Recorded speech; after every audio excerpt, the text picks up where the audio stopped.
Papuri sa Diyos Ama, Diyos Anak, Diyos Espiritu Santo, sa mga sandaling ito, Ama, buksan mo ang aking labi at ibuka mo ito upang ipagsigawan ang iyong kadakilaan, pamamagitan ng iyong Espiritu Santo sa katauhan ng mahal na Apo Conching. Amen. Isang magandang umaga po sa gabing ito sa aking mga minamahal na kapatid na alagad, choir, sa RTT, sa mga CAPS, at sa inyo pong lahat na tagasunod or pasyente. Ang ibabahagi ko po kasi sa inyo ay ang kaganapan po nung birthday ko, nung katapusan po ng isang buwan, birthday ko po noon. Wala po ako dito, namanhikan po kami sa Liway, Bataan, na kung saan po kami namanhikan po. Nakiusap po kasi yung mga kapatid ko dahil biyuda na din po yung kapatid ko, sinama niya po ako. 3 po kaming magkakapatid, puro dalaga, walang asawa. Ang kadakilaan po ng ama, mabait naman po yung pinuntahan namin,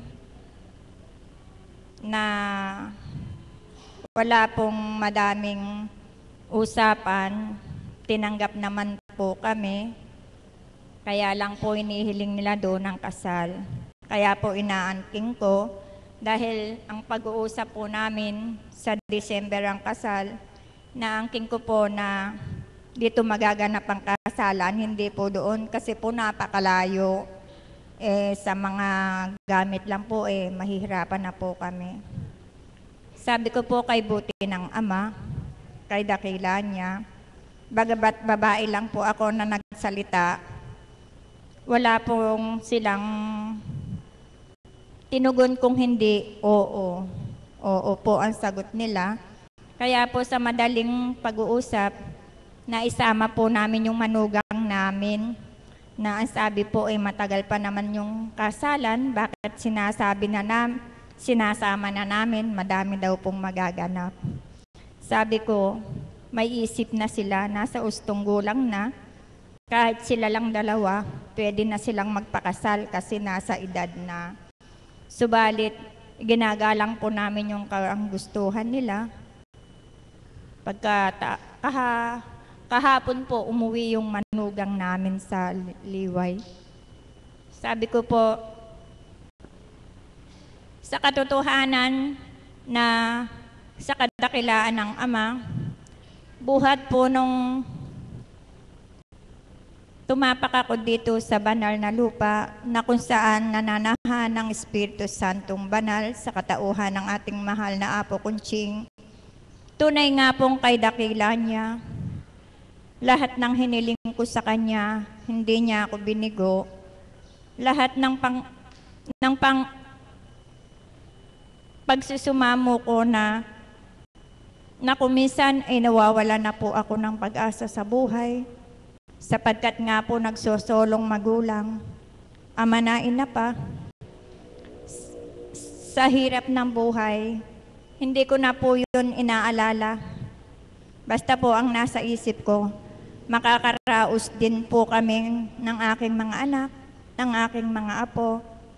Kuminsan may pagdadalisay, subalit hindi ko na po yun pinapansin sapagkat alam ko na handyan siya, hindi niya ako pababayaan. Saan man ako dumako, saan ko man hiyakbang ang aking paa, kasama ko siya. Lagi kong tinatanim sa aking isip at sa aking puso ang mga banal na salita na sinasabi ng Apo Conching. Angkinin mo, umasa ka at maghintay, ibibigay niya ang kaganapan. Tanging siya lamang ang makatutugon ng lahat ng iyong pangangailangan, hindi ang iyong kapwa, hindi ang iyong sarili. Andiyan ang Panginoon, siya lamang ang dapat mong daingan. Kung ano man ang nandoon sa iyong kalooban, sa Kanya mo ibugnos, sa Kanya ka lumuha, sa Kanya mo lahat Sa Kanya mo lahat idaing, kung ano man ang nais mo, hindi Kanya bibiguin. Tutugunin Kanya sapagkat siya ang Diyos na buhay, na laging nakaagapay, nakasubaybay sa ating Kanyang mga anak na minamahal. Buhay po ang Diyos sapagkat nga po, nung nanganak po ang anak ko, kasi po, nung bago siya manganak, sumakit po ang tiyan niya. 1 linggo po siyang parang nagle-labor. Ang sabi ko, nasa Maynila po ako noon. Sabi ko po, anak, ba't hindi ka nagpunta kay Apo? Handyan lang naman siya. Nanay, di ako makatayo. Ano ang gusto mo? Sabi ko po sa kanya. Papa-ultrasound kita. Pina-ultrasound ko po. Okay naman po yung bata. Di naman po nakabuka yung kanyang matris. Nung ano po, pumunta kami dito. Hinaplos po ni Mami Promise yung kanyang tiyan. Napawi po yung sakit. Inangkin niya po nung naglit siya ng tinapay si Apo. Yun ang kagalingan ng kanyang nararamdaman. Katotohanan po, nung sumakit, nung kinain niya po yung kanyang tinapay na nakuha na initya ni Apo, nawala po yung sakit ng kanyang tiyan. Hindi po ba buhay ang Diyos? Nung kabuanan na po niya, nag-labor po siya, alas 5 po, nung alas 6 na, nagpunta po siya dito. Sinundo niya po ako doon sa isang bahay dahil po doon ako natutulog.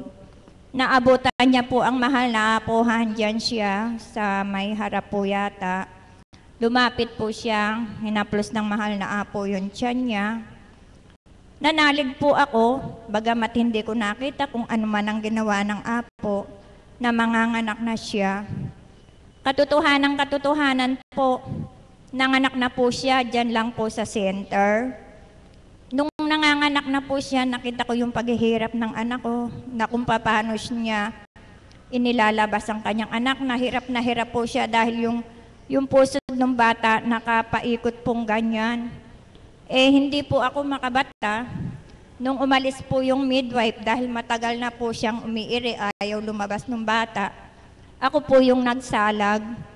Nung umiiri po siya, sabi ko, habaan mo, manalig ka, lalabas ang anak mo. Sabi ko po, Diyos Ama, Diyos Anak, Diyos Espiritu Santo, mahal na Apo, tulungan mo po kami. Ave Maria Purisima, Ave Maria Purisima, Ave Maria Purisima. Lumabas po ang bata. Kay buti po ng Ama, sa tuwina, hindi niya kami pinababayaan. Kay dakila ng Ama. Marami po akong dapat na i-share mula po nung ang mahal na Apo ay ginamit ng Panginoon, kinalugdan ng Panginoon. Unang-una po, yung anak ko nung naglayas, katotohanan po lahat ng tinura ng mahal na Apo naganap. Pangalawa po, yung manugang ko na kapre, dinala ko po dito, napakalakas po ng kapre, ang sabi po ng mahal na Apo, sa pagbabata mo, sa pagtsatsaga mo, makakamtan ng ang manugang mo, ang kagalingan. Hindi po ako sumuko. Napakalaki po ng manugang ko. Pinabanyusan ko po siya, tumatalon siya na parang bata. Ang katotohanan po, ginanon lang yung pinto nung CR nila Apo, nung banyo. Nawarak po, nasita po. Yung kanilang bowl, ginanon po ng ulo, basag.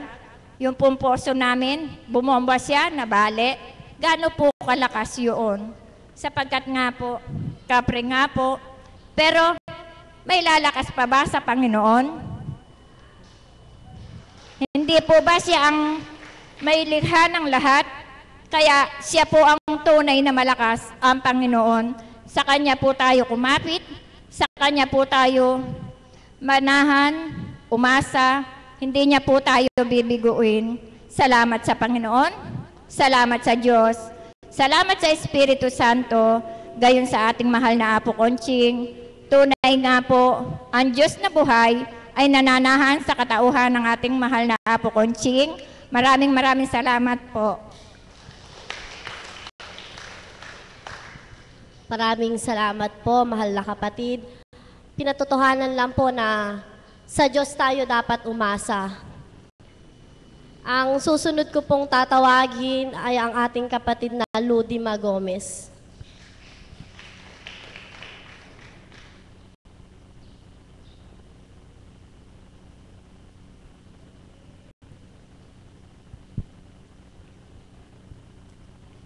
Thank you, Lord, for everything. Lahat ng meron kami ngayon, lahat ng tinatamasa namin, galing lahat sa iyo. Thank you for giving us Apo Conching.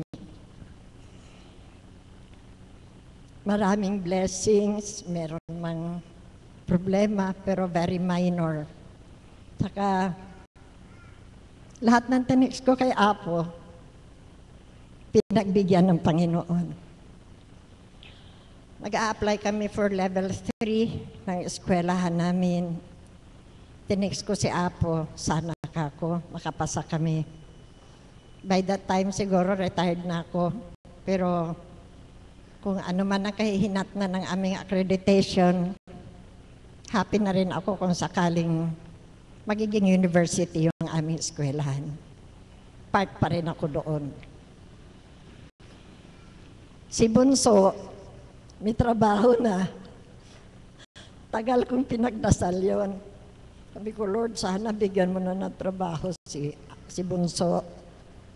Yung una, nag-apply siya sa Manila. Parang sa Pagcor yata yun. Sabi ko, Lord, patanggap mo naman si Bunso. Kaya lang nang malaman ko, nasa Pagcor pala magtatrabaho. Sabi ko, Lord, wag na lang doon, binabawi ko, wag mo po siyang papasukin doon. Kasi baka maging sugarol yung anak ko. And then last Saturday, supposed to be nandito ako. Di ako natuloy kasi pinamili namin ng gamit. Sabi niya, nanay, magtatrabaho na ako sa Lunes. Sabi ko, naku, thank you, Lord. Sa munisipyo namin napasok yung anak ko. These are blessings na siguro nung una, hindi ko in-expect na ibibigay. Pero just when you least expect it, doon pumapasok ang Panginoon.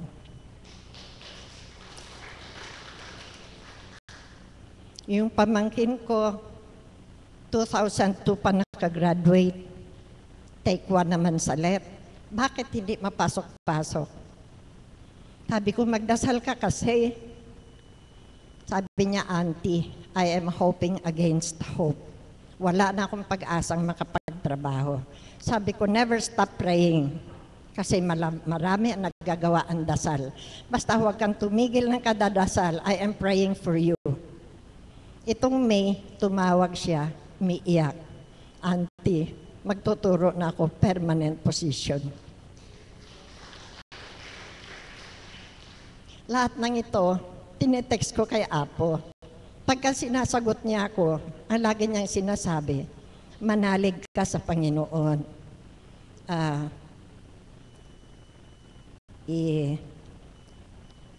Ihandog mo lahat sa Kanya, idulog mo sa Kanya, and God will take care of everything. Iyan ang nangyayari sa buhay namin. May mga problema, pero magaang dalhin ngayon. And it's all because nang makilala ko ang taong ito. Parang naging magaan ang lahat ng bagay. Kaya kong dalhin, kaya kong tiisin. Kung meron mang mga nagbibigay ng problema, mga pasakit, natotolerate ko na, nakapagpapasensya, natatanggap. At yung isang part ng prayer doon sa chaplet, it's about panalangin para sa mga taong nagbibigay ng pasakit. I used to pray that. Sinasabi ko lagi. Until one day, tinext ko si Apo. Sabi ko, mabait na siya ngayon sa akin. Ganun pala yun. Basta, you just have to keep your fingers crossed, manalig, magdasal, and pag si Apo ang nagsabi sa iyo, maniwala kayo. Dahil nagkatotoo, and God really answers. Thank you, Apo.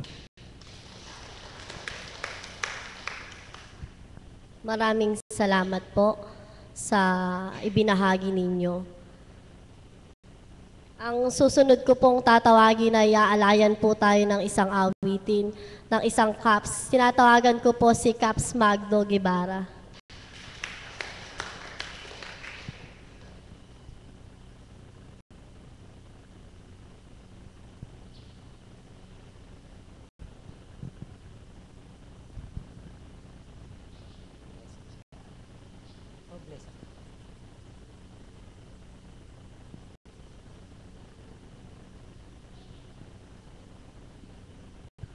Magandang umaga po sa ating lahat. Ako po ay mag-aalay ng isang awit sa ating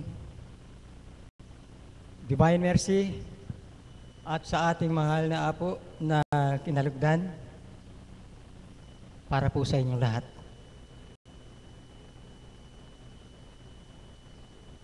Jesus ko'y pakinggan,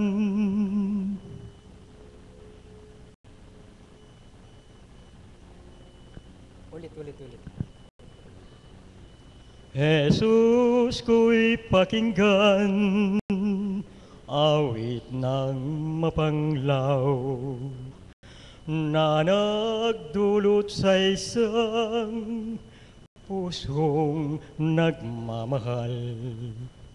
Huwag mong ipagkait, awa mo'y ilawit ng abang puso kong nag-iisa sa'yo giliw. Dungawin mo hirang ang nananambitan, kahit isang sulyap mo man lamang iyong idampulay, sapagkat ikaw lamang ang tanging dalanginan ng puso kong sa'yo'y nabubuhay. Dungawin mo, Jesus, ang nananambitan, kahit isang sulyap mo man lamang iyong idampulay, sapagkat ikaw lamang ang tanging dalanginan ng puso kong sa'yo'y nabubuhay.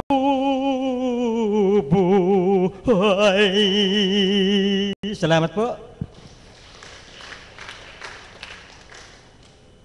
Buhay po ba ang Diyos? Ang puso ko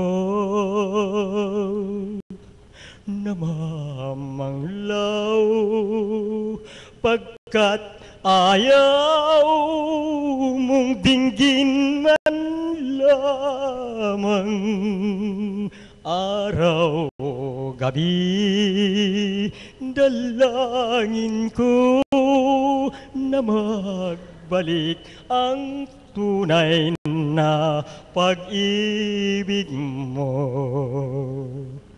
Di nasaan ang iyong awa sa puso ko, na naghihintay at umaasa nang dahil sa iyo, hanggang may hininga, di na magbabago ang sumpang ikaw lang ang iibigin ko. Di ka na nahabag, di ka na naawa sa aking puso na nagdurusa ng dahil sa iyo hanggang sa mamatay, di na magbabago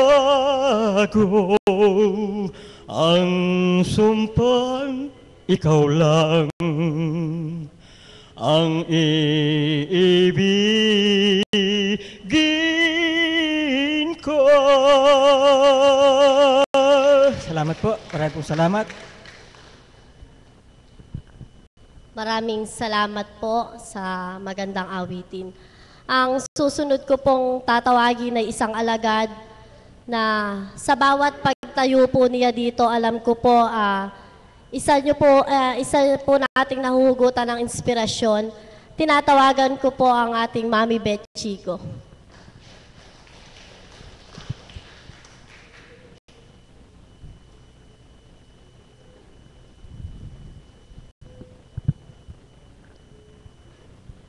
Muli po amin dakilang Ama, pagpupurit pasasalamat sa lahat ng mga anak na inakay mo sa loob ng dambanang ito na pinadatal mo hindi nang ayon sa kanilang kalooban o ng sino pa man tao, kundi ang kalooban mo ang naghari, kaya sila'y naririto. Palakpakan nga po ulit natin ang ating Diyos na buhay. Surprising talaga. Pero ang Panginoon, pag ginamit ka niya, ituturo sa iyo kung ano ang marapat mong sabihin para sa mga anak na tinipon niya, ipakita mo lamang ang ganap na pagtitiwala sa Kanya.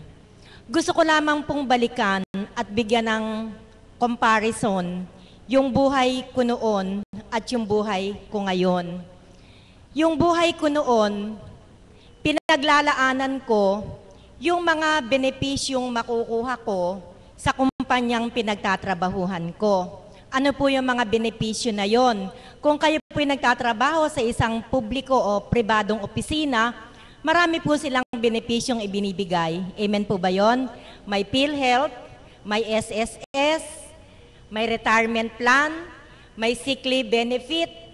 Kung ikaw ay isang may asawa, may maternity leave benefit, may study loan benefit. Ang dami-dami pong benefits na ibinibigay ng tao. Lahat po na yan, yung mga benefits na yan, PhilHealth, SSS, Pag-ibig, retirement plan, tinanggap ko pong lahat yan matapos ko pong maglingkod sa isang pribadong eskwelahan. Pero ngayon, tanungin mo ako kung nasaan na yung mga benepisyo na yon, wala na po. Ubos na pong lahat yung mga benepisyong tinanggap ko na yon. Nang ako'y akayin ng Panginoon sa banal na lugar na ito, sa kanyang kaparaanan, pag-aakay na ginawa niya, ang daming benepisyong ibinigay sa akin ng Panginoon.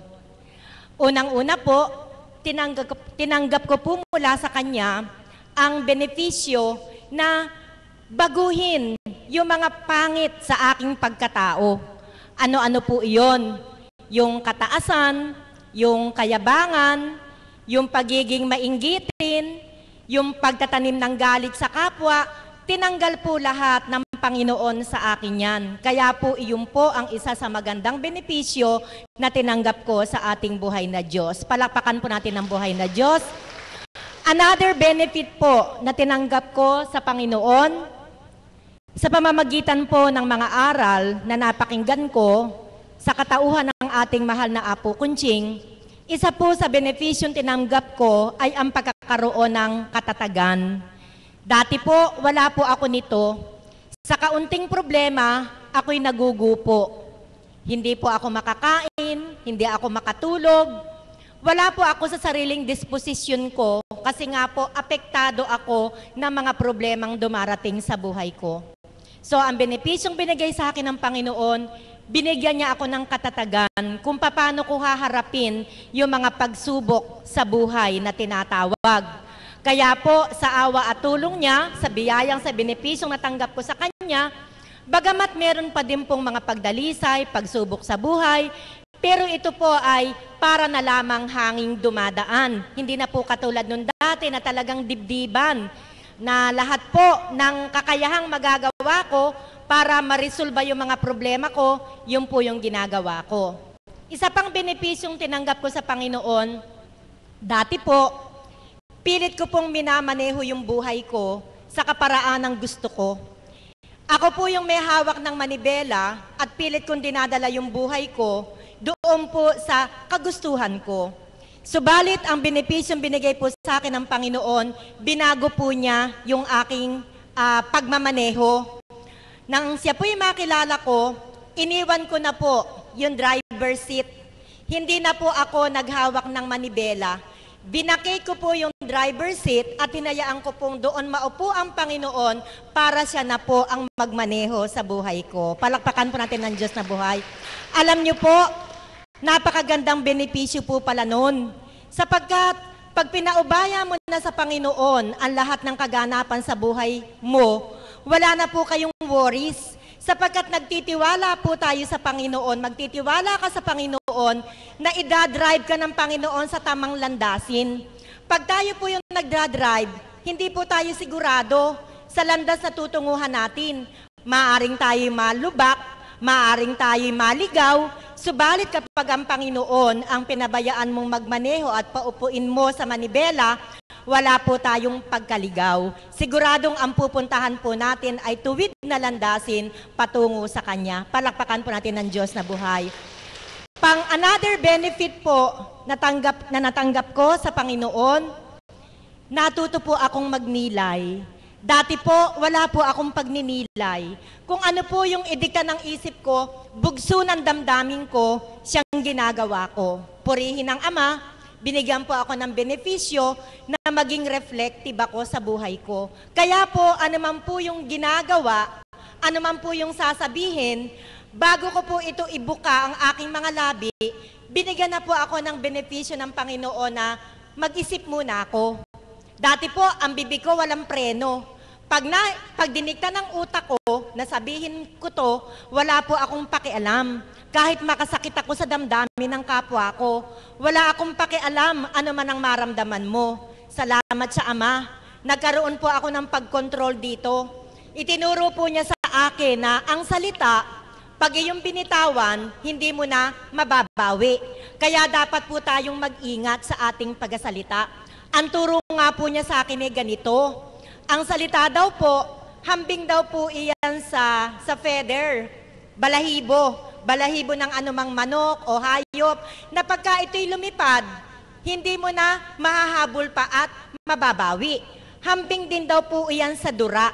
Ang salita daw po ay hambing din sa dura, na pagka iyong iniluwa, hindi mo na maibabalik sa iyong bibig. Ganyan po ang pagninilay na ibinigay sa akin ng Panginoon. Sa dating buhay, wala akong pakialam. Masaktan ka na sa mga salitang sasabihin ko sa iyo, wala akong pakialam sa iyo.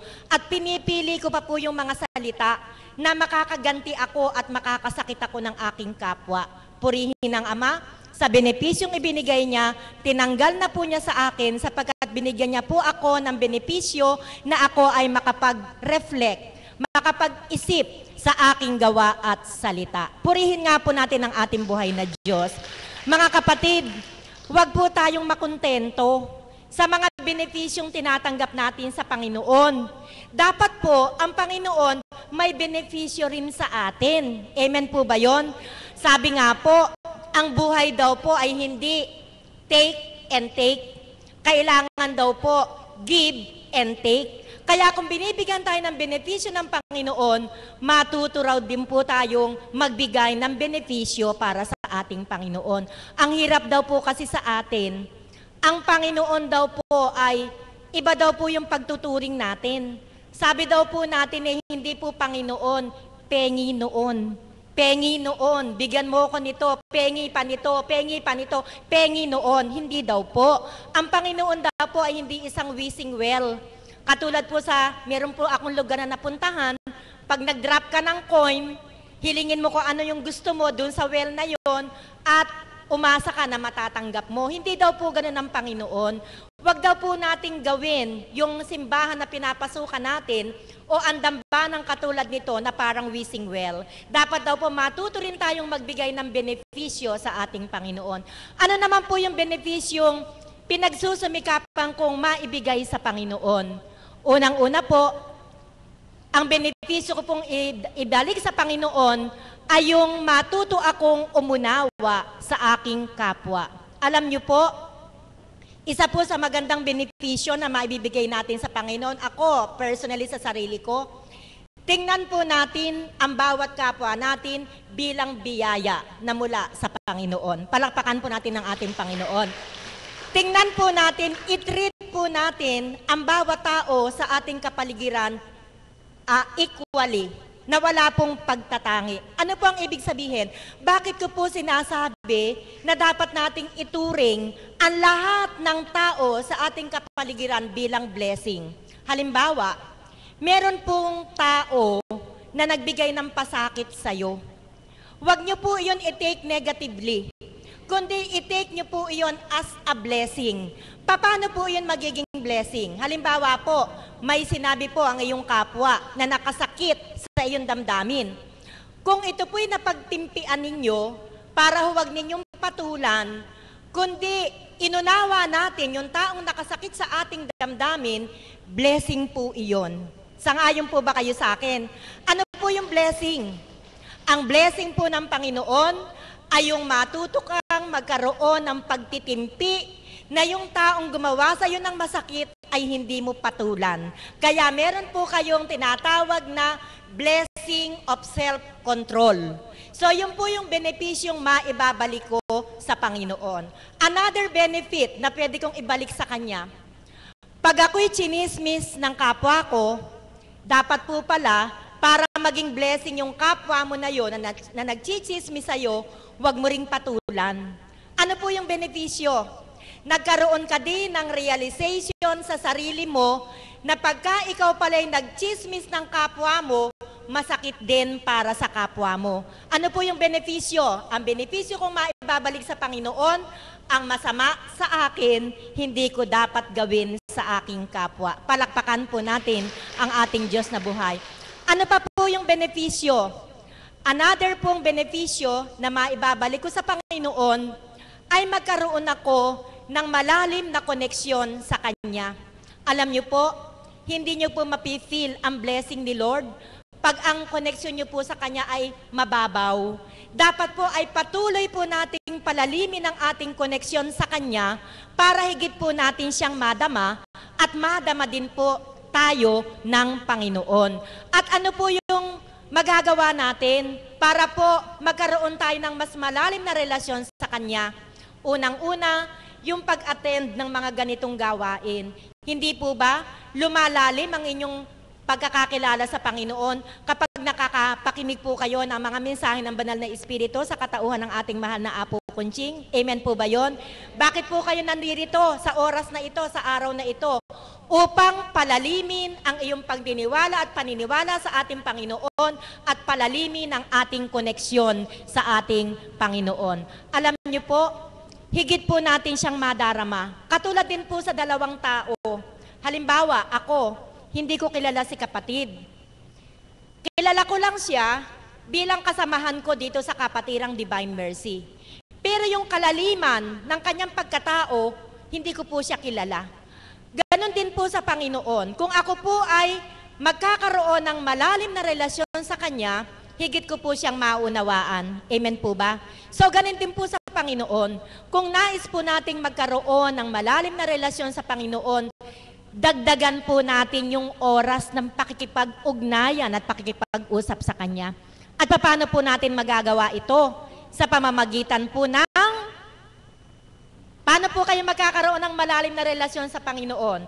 Yung pong magkakausap kayong madalas, magkakaniig kayong madalas, paano po nating magagawa ito? Sa pamamagitan ng pananalangin. Kaya dagdagan po natin yung oras ng ating pananalangin upang tayo po ay magkaroon ng malalim na pakikipag-ugnayan sa Kanya. Alam niyo po mga kapatid, hindi na po natin mabibilang yung mga benepisyong tinatanggap natin sa Panginoon at yung mga benepisyong maaari nating ibalik sa Kanya. So ang gusto ko pong iwanang pagninilay sa inyo, huwag po tayong makontento sa pagtanggap ng benepisyo sa ating Panginoon. Kundi lubusin po natin ang magkakaroon ng relasyong give and take sa Panginoon sa pamamagitan ng pagninilay sa ating sarili kung ano naman po ba ang mga benepisyong maibibigay natin sa Kanya. Kaya mga kapatid, sa tuwing gabi, bago po tayo matulog, magkaroon po tayo ng accounting kung ano po yung naganap sa maghapon. Hindi po ba yung mga accountant, at the end of the day, nagkakaroon po sila ng accounting doon sa kanilang accounting record? Ano ba yung kumpanya? Tumubo ba? Nalugi ba? O ano ba yung nangyari? So, masigit po natin kailangan yan bilang tao sa ating pakikipag-ugnayan sa Panginoon. At the end of the day, bago po tayo matulog, magkaroon po tayo ng accounting sa ating Panginoon upang maisiwalat po natin sa Kanya kung ano-ano ba yung mga benepisyo na maaari nating ibigay sa Kanya. Gawin po natin itong habit na bago po tayo matulog, bago natin ipikit ang ating mga mata, magkaroon po tayo ng accounting sa ating Panginoon kung ano na nga po ba yung mga benepisyong ibinabalik natin sa Kanya. Simulan po natin ito mamayang gabi bago tayo matulog at gawin na po nating bahagi ng ating araw-araw na pamumuhay ang pag-a-account natin sa ating Panginoon. Magandang gabi sa inyong lahat at nawa po sa maikling pahayag, marami akong naibigay na inspirasyon para inyong mapagnilayan upang ang ating buhay ay hindi lamang pagtanggap ng benepisyo, kundi ang pagbabalik din ng benepisyo sa ating Panginoon. Salamat po. Maraming salamat po, Mami Beth. Kung atin lang pong pinakinggan na yung binahagi po ng ating Mami Beth, napakarami po na makakapulutan po talaga natin ang aral na nakuha po niya yung mga benepisyo na hindi natin makukuha kung hindi tayo lalapit sa Kanya. Maraming salamat po sa lahat ng mga nagsipagbahagi. Inaanyayahan ko po kayong tumayo